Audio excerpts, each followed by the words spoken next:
சேலம் மாவட்டம் ஆண்டிப்பட்டி ஊராட்சி பனங்காடு பேருந்து நிலையம் பகுதியில் தேமுதிக தலைவர் கேப்டன் விஜயகாந்தின் நினைவேந்தலை முன்னிட்டு சேலம் கிழக்கு மாவட்ட தேமுதிக சார்பில் நிர்வாகிகள் தொண்டர்கள் மொட்டை அடித்து அஞ்சலி செலுத்தி அன்னதானம் வழங்கினர்.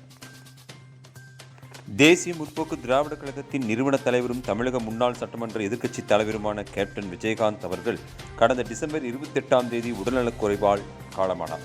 அதனைத் தொடர்ந்து அவரது உடல் தேமுதிக கட்சி அலுவலகத்தில் நல்லடக்கம் செய்யப்பட்டது. இந்த நிலையில் தேமுதிக தலைவர் கேப்டன் விஜயகாந்த் அவர்களின் மறைவுக்கு தமிழகத்தின் பல்வேறு பகுதிகளிலும் தேமுதிகவினர் மற்றும் பொதுமக்கள் அஞ்சலி செலுத்தி வருகின்றனர். அதன் ஒரு பகுதியாக தேமுதிக தலைவர் விஜயகாந்த் 30வது நாள் நினைவேந்தலை ஒட்டி சேலம் கிழக்கு மாவட்ட தேமுதிக சார்பில் கிழக்கு மாவட்ட செயலாளர் ஏஆர் இளங்கோவன் அறிவுறுத்தலின்படி ஆண்டிப்பட்டி ஊராட்சி பனங்காடு பேருந்து நிலையம் அருகே கேப்டன் விஜயகாந்த் அவர்களின் திருவுருவப்படத்திற்கு மலர் தூவி அஞ்சலி செலுத்தினர்.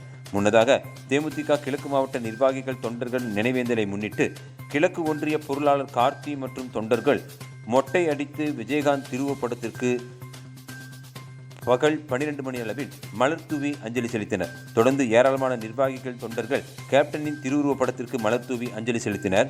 பின்னர் அந்த பகுதியில் இருந்த 500 பேருக்கு அன்னதானம் வழங்கினர். இந்த நிகழ்ச்சியில் சேலம் கிழக்கு ஒன்றிய செயலாளர் பழனியப்பன், கிழக்கு ஒன்றிய கழக பொருளாளர் கார்த்திக், சேலம் கிழக்கு ஒன்றிய அவைத்தலைவர் பழனியப்பன் மற்றும் ஆண்டிப்பட்டி ஊராட்சி செயலாளர் தங்கராஜ், சேலம் மேற்கு ஒன்றிய செயலாளர் அப்பாவு, மாவட்ட பிரதிநிதி முருகேசன், மாவட்ட பிரதிநிதி ஜெயராமன் மற்றும் ஊராட்சி கழக துணைச் செயலாளர் கோவிந்தன், மகாலிங்கம் மற்றும் மாவட்ட துணைச் செயலாளர் சுகுமார் மற்றும் பொதுக்குழு செயற்குழு உறுப்பினர் அருண், சக்திவேல், வீரபாண்டி கிழக்கு ஒன்றிய செயலாளர் சசிகுமார், துணைச் செயலாளர் செந்தில், ஆட்டையாம்பட்டி பேரூராட்சி செயலாளர் சுரேஷ்குமார் மற்றும் ஒன்றிய கழக துணைச் செயலாளர்கள், ஊராட்சி கழக நிர்வாகிகள் மற்றும் கிளை நிர்வாகிகள், தொண்டர்கள் என ஏராளமானோர் கலந்து கொண்டனர்.